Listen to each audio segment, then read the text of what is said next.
Sahabat Nabi adalah orang-orang terdekat dan memiliki keimanan luar biasa terhadap ajaran Rasulullah Shallallahu Alaihi Wasallam.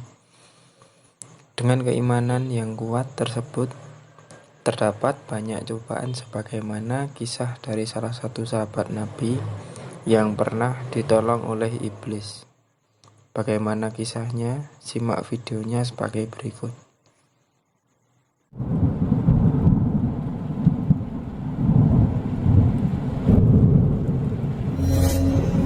Sahabat Nabi yang dimaksud bernama Abdullah bin Ummi Maktum radhiyallahu anhu.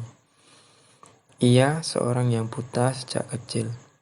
Dikutip dari buku Kisah Menakjubkan dalam Al-Quran, tulisan Ridwan Al-Bakhari, dijelaskan bahwa walaupun begitu, kebutaannya tidak menghalangi keyakinannya terhadap keesaan Allah Subhanahu wa Ta'ala. Sejak penyebaran ajaran Islam oleh Rasulullah Shallallahu Alaihi Wasallam, Abdullah telah yakin akan kebenaran dan sepenuh hati mengimani ajaran tersebut.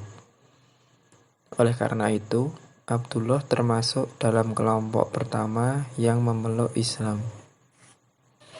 Seperti ujian yang dialami oleh para pengikut Rasulullah Shallallahu Alaihi Wasallam, Abdullah juga tidak luput dari siksaan serta ejekan yang dilakukan oleh kaum Quraisy. Namun, Abdullah tetap teguh dan tidak berpaling dari Allah Subhanahu wa Ta'ala. Dia meyakini bahwa siksaan yang dilakukan oleh kaum Quraisy adalah suatu bentuk ujian dari Allah Subhanahu wa Ta'ala. Sebagai seorang muslim yang taat, Abdullah selalu menghadiri setiap ceramah yang disampaikan oleh Rasulullah. Dia juga rajin menghafalkan ayat-ayat suci yang diajarkan oleh Rasulullah kepada dirinya. Semua hal tersebut semakin memperkuat keyakinannya terhadap agama yang telah dipilihnya, yaitu agama Islam. Dikutip dari buku Interview with the Satan oleh Helia Puji, iblis juga dikisahkan pernah melakukan perbuatan baik. Akan tetapi, perlu diingat bahwa mereka tetaplah iblis. Perbuatan baik yang mereka lakukan hanya dilakukan untuk kepentingan pribadi. Salah satunya, mereka pernah menolong sahabat Rasulullah Shallallahu Alaihi Wasallam yang buta, yaitu Abdullah bin Ummi Maktum. Dikisahkan bahwa ketika itu Abdullah melangkahkan kaki ke masjid dengan tertatih-tatih. Bahkan tidak jarang Abdullah sampai terjatuh di perjalanan menuju masjid. Hingga pada suatu hari Abdullah berjalan ke masjid hingga terjatuh dan kemudian ia bangun lagi.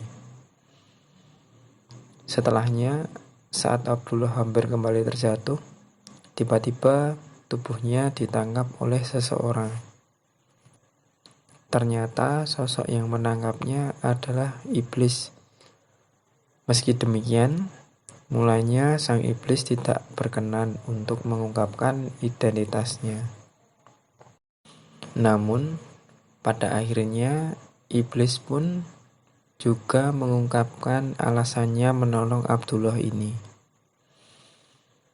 Alasannya yaitu karena iblis takut bahwa jika Abdullah terjatuh lagi, semua dosa-dosanya akan diampuni oleh Allah Subhanahu wa Ta'ala. Rupanya di balik kebaikan iblis, ternyata niat tersembunyi yang bertujuan buruk kepada Abdullah, yaitu ia tidak rela ketika dosa seorang hamba Allah diampuni oleh Allah Subhanahu wa Ta'ala. Wallahu a'lam bishawab. Dari kisah tersebut dapat kita ambil pelajaran bahwasanya jika kita menolong seseorang, haruslah diniatkan dengan ikhlas tanpa menginginkan imbalan apapun. Sebagai makhluk sosial, manusia saling membutuhkan satu sama lain untuk memenuhi kebutuhannya. Maka dari itu, marilah kita pupuk sedari dini untuk membiasakan tolong-menolong tanpa pamrih kepada setiap orang. Terima kasih, semoga bermanfaat. Wabillahi taufiq wal hidayah. Wassalamualaikum warahmatullahi wabarakatuh.